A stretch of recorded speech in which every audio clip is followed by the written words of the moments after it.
everyone. Welcome inside the Red Earth Production Studios for this edition of YBMcast. Today we are featuring Fort Zumwalt East head coach Russ Hill for our G.A.C.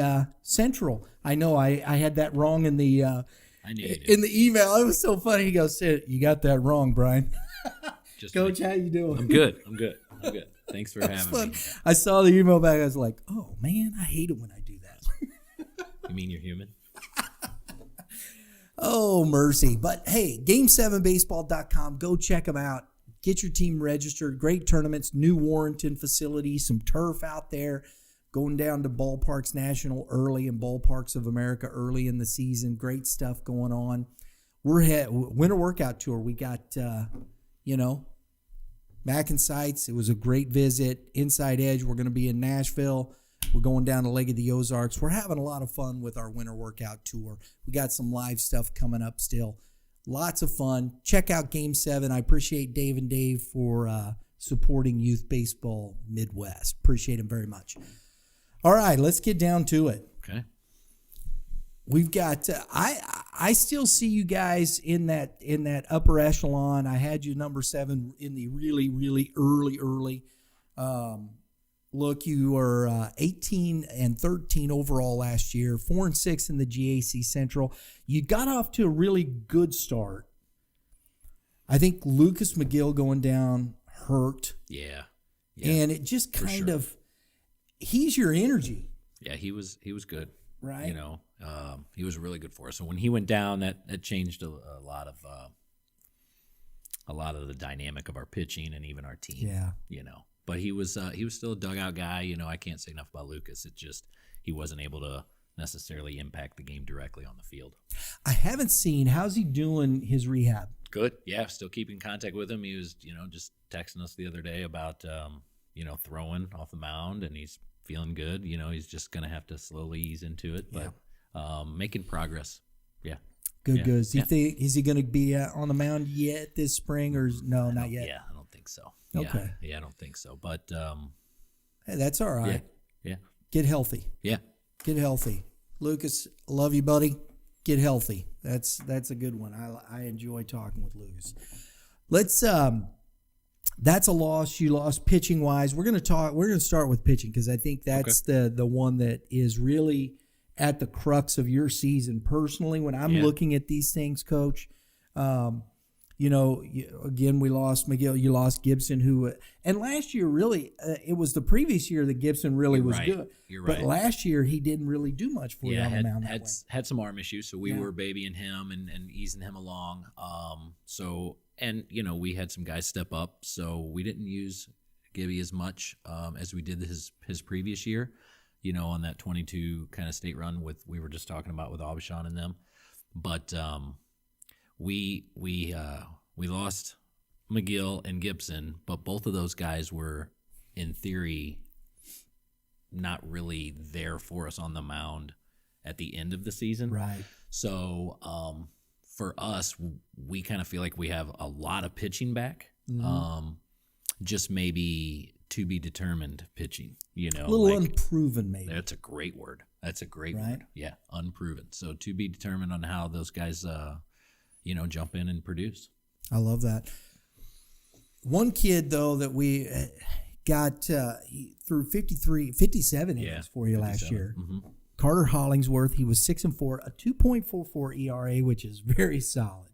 Yeah. Very solid. And talk about him. He's coming back. He looks like to be your number one. Yes, for sure. He's, unquestionably there. That's of course his to lose, which, knock on wood, I don't see him losing that. He's, 57, and he had 11 starts for us. That's a lot. I don't even know mathematically how many more you could get unless you go into the state run, But, he did. He's gotten bigger, stronger. He looks good. Of course, gained some velo. That's natural, but he's a pitcher, What's his mix? He's got, he's changeup and breaking ball, and just his fastball, and he is, but he's gaining more confidence in those, and he can pitch. Like we talked about, he's not just a thrower. He's a thinker. He's a smart kid.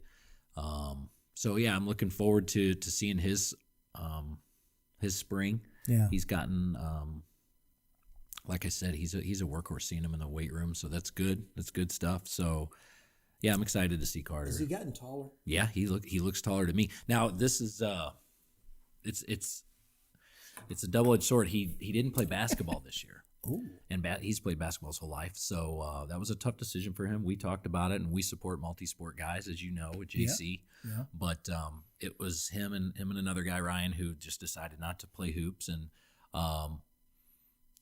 that's a bummer, for our school who shares athletes. Agreed. And it's good to see them on the court, but it allowed him to really kind of focus on baseball and working out, and so resting the body and getting stronger. So he'll be exciting to watch. Those are sometimes decisions. I think some of these kids do make that a little bit early. He wants to focus on baseball, but that's up to them. Yeah. If he's comfortable with it, that's good. As a junior, because he sees his next level.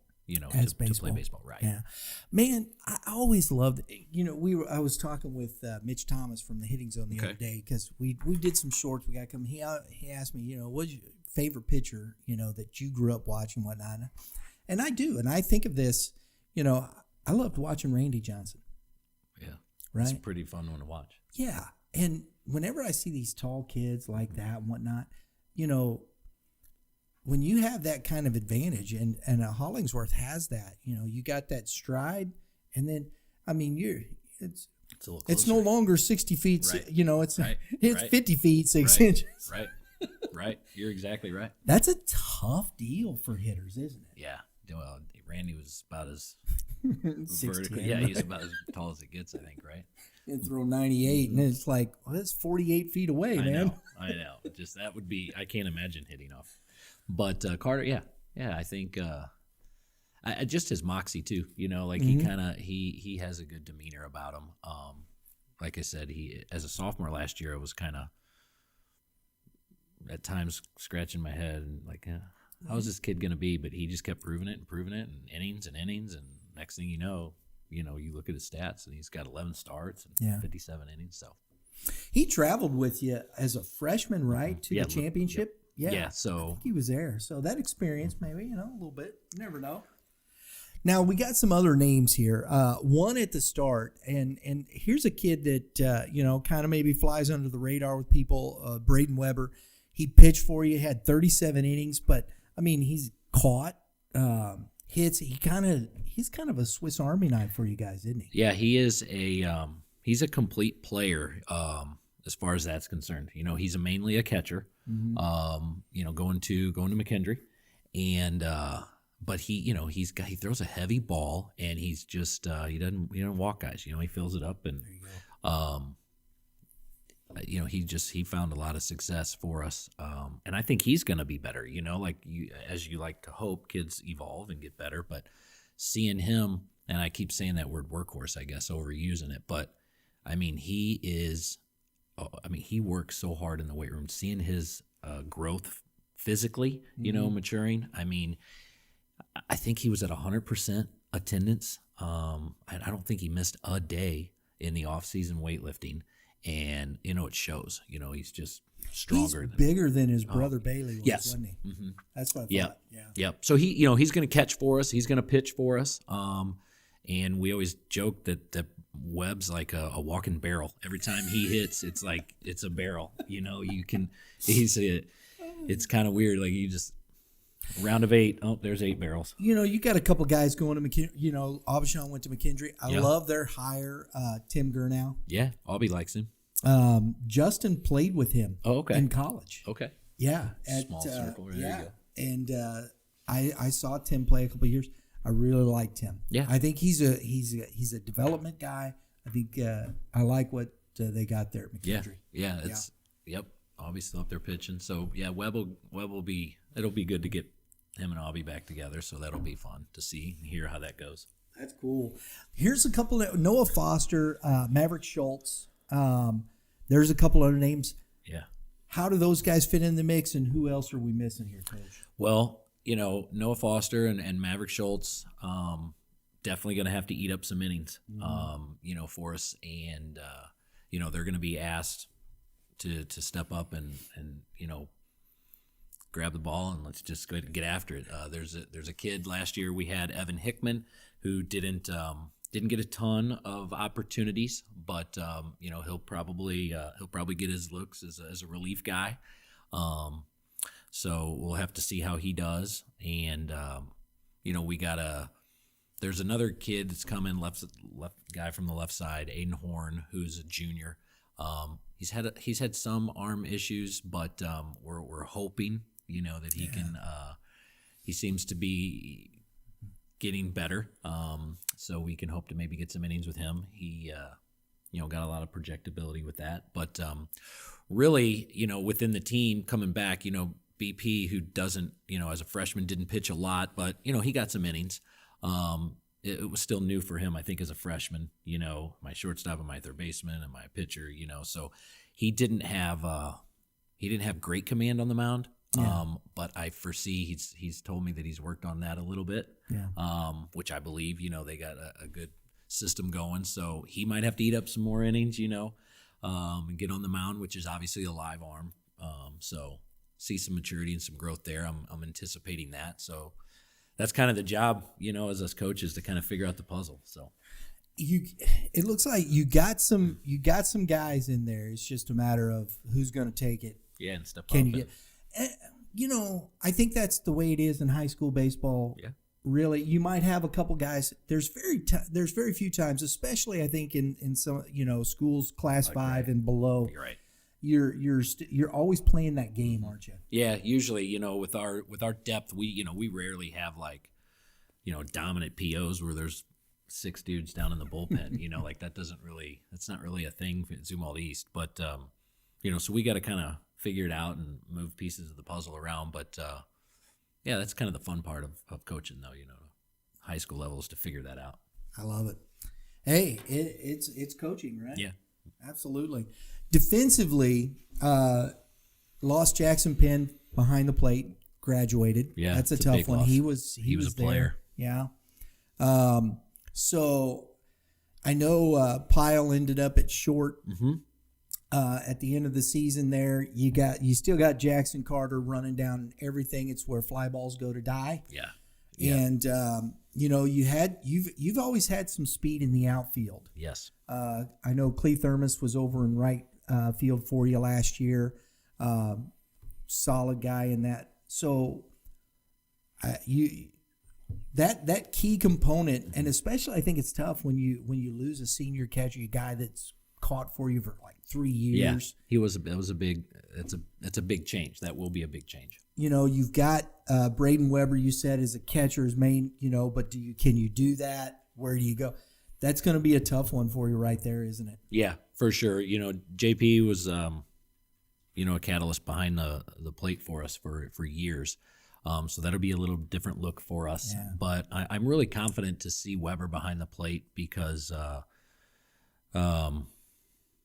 he's been around. You know what I mean? Like he even came up in 22 when we were made our Final Four run. He came with us, and so he got to see that journey and what that was about. And so now it's his senior year, and I look for him to lead. He's kind of a lead by example guy. So Webb behind the plate is gonna be he'll be all right. And yeah, BP back at short, and then of course Eric Williams over at third. That's he's been good for us over there. Obviously, that left side's good. Yeah, that's pretty good. I will say that. Yeah, and then JC running out there and Clee Thermos. Yeah, so really, and Maverick Schultz will be over at first to start, and okay. Really kind of our to be determined is that third outfielder and maybe second base. So that's kind of like that one's up in the air a little bit. It's open competition. Yeah. Now, and I know your son, Travis, he's played, he's coming up. He's got an opportunity, right? Yeah. He's in the mix with a lot of guys in that position. As a second baseman, as an infielder, he would be hard pressed to to crack that left side with BP and Eric. Those guys are about as good as it gets. But Right. but as far as second base is concerned, there's a handful of guys. I know Gavin King is coming back, and he's an infielder there, and even Noah Foster has played some infield. But yeah, Travis obviously is home there. He's played that position pretty for a long time. So those guys, it'll be good in-house competition and trying to find another outfielder too. So It's hard to talk about your own son that way. yeah, it's kind of it's I a know. little bit weird. Been doing it for a long time. Like we just said before here when Justin was playing. I guess Justin's maybe freshman year. I think Travis was like 5. But yeah, I mean here we are. Now that he's made that, and so yeah, it is a little bit different, but it's part of the game. That's cool though. I love that stuff. I know, but I know he'll go out, compete as hard as he can, just like anybody else. Just like everybody else. Yeah, we for the most part, treating him just like another. Absolutely. It's just I've been doing it for a long time, so I've been It's coaching baseball. him a long time. Right. Left field, you got some guys you think. Yeah, there's some guys out there that Aiden Wheeler played a little bit out there. He'll be coming back and try and get a sniff at that. But and a couple of JV guys taking a shot at that. But those are going to be the two. Like we had Lonnie Land, and we'll talk about I guess those guys. Those are juniors. We had Carter and Ryan Clethermos and Lonnie Land, who we brought up halfway through the season. Isn't a natural second baseman, but the kid can hit, and that's when we decided to bring him up. And so he finished the second half of the season for us. So we're not really sure where he's going to, fit because second base isn't natural for him. And he can play other sports, other positions, because he played the left side pretty much most of his career. But maybe mix in with Mav at first. I don't know about Lonnie playing outfield, but if he can hit, I don't know. We might risk it. Have bat will play. So we'll see. I don't know. Well, and that brings it to it. But it's a good option. Because, when you're talking about some of those kids, and we're going to bring those up, Okay. you had, as far as on the offensive side, Yeah. Lonnie Land, he hit 325, 380, his slash line. We'll Yeah. just 325, 386, 475, 10 runs, 6 doubles. That's good production. Yeah, for half a season. Exactly. That's exactly right. We always knew Lonnie could play. He's a hockey dude, so he's gritty and tough and athletic. He's sneaky athletic for a guy that's a pretty good sized kid. And we knew he could play. He played JV as a freshman, and we came to him at the beginning of the year last year and said, "Hey, look, we know you can play varsity.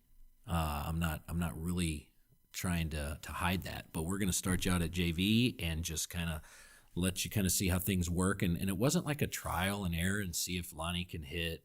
Like we weren't questioning that. Right, but halfway right. through the season, it was just it was time, and he finished strong for us. And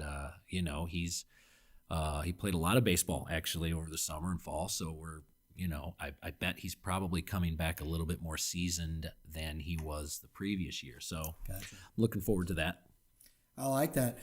Seniors, though, at the top of this, and I think this is where it is, Braden Weber had a tremendous junior year. I mean, he had 365, a 487, 492, 16 ribbies. He had 8 doubles. As you said, he was barreling the ball up. Yeah. Barrels. Jackson was down a little bit, but still 297. I think he started off really well and kind of struggled toward the end. 297, 373, 484, 21 runs, 13 RBIs, 5 doubles, 3 triples, 2 home runs. I think that production will even get better there. Maverick Schultz, as you were talking. Yeah, Maverick's a good hitter. He didn't get as many ABs maybe as last year, or as he wanted last year, but he'll get some opportunity. 282, Yeah. solid if he runs. Yeah, you look at somebody like Mav, and the numbers may not pop out because he wasn't like an everyday guy from start to finish. Right. But Mav doesn't strike out a lot. Gotta love that. Yeah, for sure. So he is, I don't want to say a contact guy because he's a big, strong kid, but he doesn't. He's got a good approach. He doesn't strike out a lot, so that's going to play. So. And him and Webb, like I said, those guys. There's been a big chunk of guys who've been in the weight room for the last 12 months, and man, I can't speak enough about how they have worked. So That's awesome. I'm excited to see that.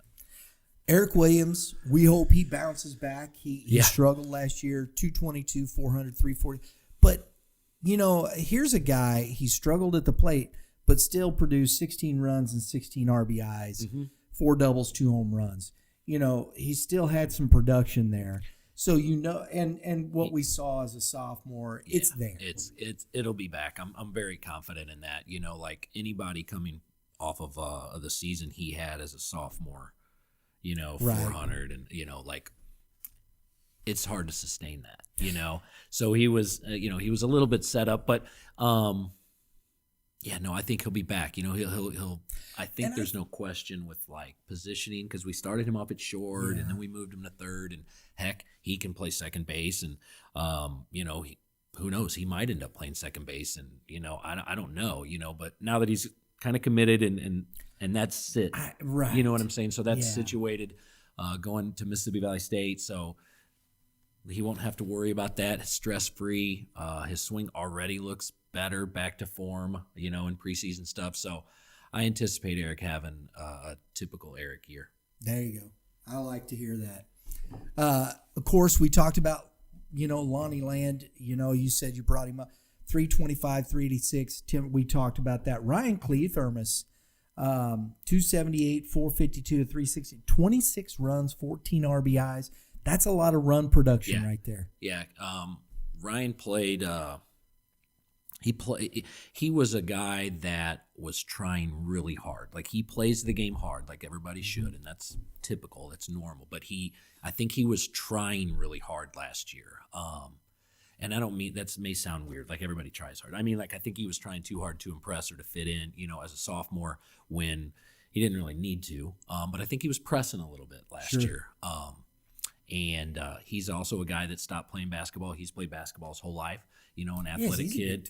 Big, strong, tall kid. So him and Carter decided not to play hoops. And he'll tell you, like, he's, fit, strong. I mean, heck, I don't even know, 190, 195 probably. I mean, that kid, he's always eating. Every time I see that kid, he's eating. And in a good way, man. I mean, in the weight room, that he is he's a grinder in the weight room, and I love seeing him kind of like be infectious towards our other guys. Same thing with Weber, same thing with Maverick, same thing with these guys just kind of have really pushed in the weight room, and I probably beaten a dead horse with that. But I anticipate a good year from Ryan, just because he's going to be a little bit more relaxed. Yeah. He's stronger. He told me last year when he played hoops, it was just he was kind of wore down coming into the baseball season. I can see that. And because he was. Him and Carter were sophomores playing. So he's excited not to have that drained feeling coming into the season. So I anticipate a good year from Ryan as well, to be honest. I like it. And, of course, the young man we've talked about, Brendan Pyle, he is dynamic. Yeah, he's definitely some God-given ability and talent and work ethic. Yeah, so he's a special. And here's the thing. I know this isn't just everything, and but I always look at these things. Jackson Carter is now, and he's going to UCM. He's committed to UCM for track and baseball. I know. Super excited for that. That's Not many killer. people can pull that off. In the 2024, Jackson Carter's ranked in the PBR at 31. You've got Eric Williams, 63, Mo Valley State. You've got Ryan Cleathermos in his class is number 58 in the state. Brendan Pyle, number 6 in PBR. You got guys here that are really solid baseball players. We do.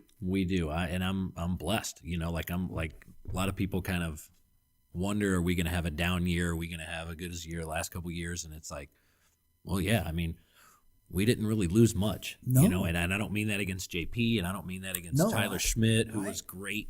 Those are great team guys, and of course Gibby and those guys. I could name a lot of the guys from last year, but we got a lot of dudes back. You got talent back. Yeah. And I think the biggest question mark, and you approach that, is pitching, but you're going to have to see how that goes. Guys got to step up. Yeah, kind of like, like hitting off of that Brendan Pyle, who is, he's a special talent. He's very, he stepped on the field last year as a freshman. He's not and overwhelmed at all, no, is he? no, not at all. And I was always kind of curious how that would unfold as a freshman, watching his journey grow up and seeing his elite summer club stuff. Yeah. But no, he wasn't overwhelmed at all. In fact, you could argue he was our best all-around player last year. Well, he did put up hit 364, 520, 506. When you got over 1,000 OPS. Yeah, and that's on the offensive side. Yeah. And what people probably don't know about BP, as far as hitting is concerned, that kid has an amazing eye. His plate discipline is what I think separates him from a lot of good hitters, a lot of above average good hitters. Yeah. I think what separates him from those guys is his plate discipline. Kid does not chase. And I mean, and I hope to see that for the next 3 years too, but I was so impressed with plate discipline. Heck, I don't even know. I think he had, a ton of walks, Yeah. But his plate discipline is something that I think sets him aside, not exit velo, not, not anything like that. But yeah, intangibles. Absolutely. And I use him, I tell guys, hey, you don't ever see him swinging and, he has a plan, you don't ever see him chasing. So it's he's going to have to get on the other side and pitch a little bit for us too. There you go.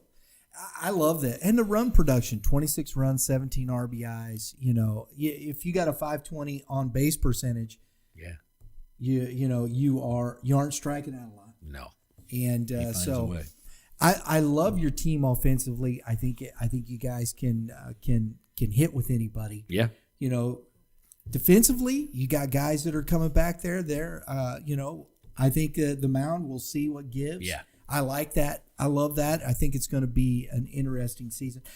Talk to us. We'll get you out on this, Coach, but Yeah. I want to look at this because, as you said, it's tough. But for the last few years, you've had some young guys really come into the program and whatnot, and I think you got some more guys coming in. One that I'm very aware of, Kevin Morgan. Mm-hmm. He's going to be a freshman this year, right? Yep.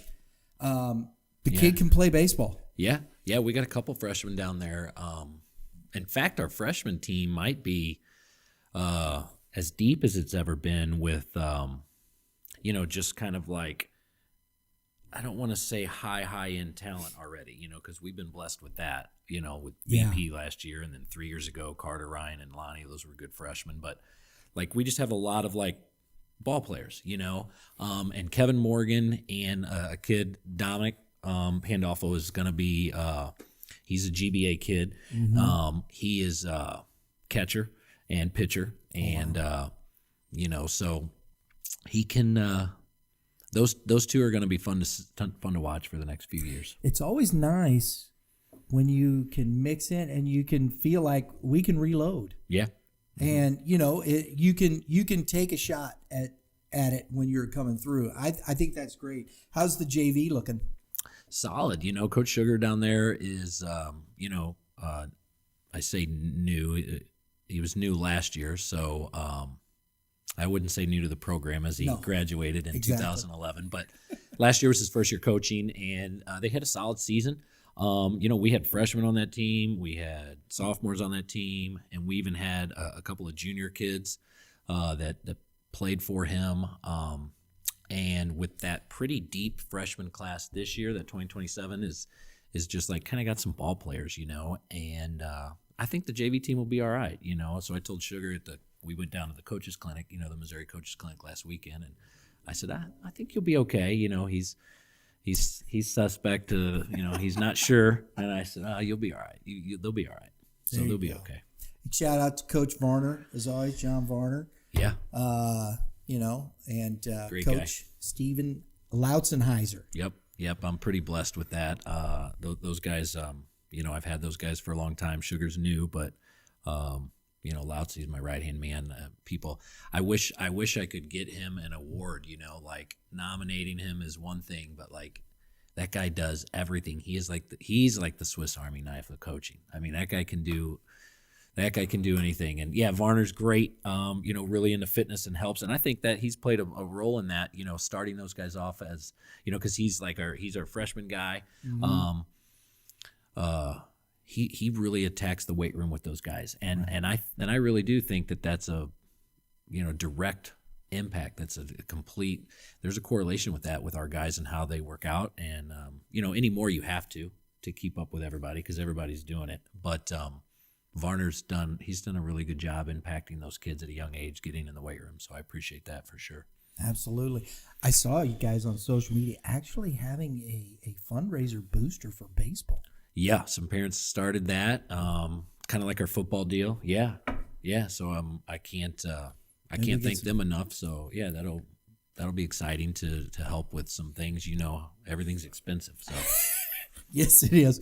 Well, maybe get some turf on the field. Man, I'm not holding out. It might happen. Hopefully, East is the first one to crack the ice over in the Zumwalt. Let's go Zumwalt District. We'll help out too. Yeah, we're still in the Zumwalt District. Yeah, so yeah. I'm all for it. Yeah, it's amazing of what it would bring. All the Zumwalt schools, from north to east to south to west, it's good baseball coaches. Looking forward to it. Yeah. And yeah, definitely. good luck to you. I think that Central's going to be brutal. Yeah, there's some guys, there's some guys in there, and it's going to be a tough battle for sure, like it always is. But with Holt, Liberty, Holt's got their guys back. Liberty's got some dudes. Yeah. South is going to be good. They brought their guys back. Yeah, so it's always kind of a grind. Last year, I think Washington and South ran away with it, and then it was good to see Washington. Yes, I know. That was kind of Coach Goff down there. Yeah, he's a good guy. So yeah, we'll see. Well, that's why we play the game. So see what we can do. Appreciate it. Always a pleasure, Coach. Yeah, thanks for having me. Always a pleasure. I will be rooting for East. Yes, I am a homer. Because that's where my kids graduated. My son played for Coach Hill. It is what it is, right? It is what it is. I don't care. Yeah. I think there's a lot of good baseball. You know what? I like that you don't hide from that, so that's good. Heck no. We'll do it. So we appreciate it very much. Everybody, thanks for tuning in. If you like what we're doing, please take a moment. If you haven't subscribed already, please subscribe. Hit the dinger right now. You could, dingers are always good.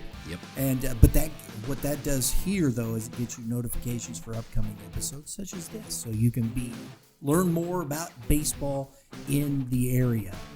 If you want, stop by our merch store, please. That helps us keep this thing going. We appreciate that very much. You can go to youthbaseballmidwest.com and find that there. So we appreciate it, everybody. Thanks for tuning in. Have a great day in the Lord. All you pitchers, keep throwing strikes. Hitters, got some advice? Well, I think they say hit them where they ain't. That's it. He's got it. We'll see y'all next time.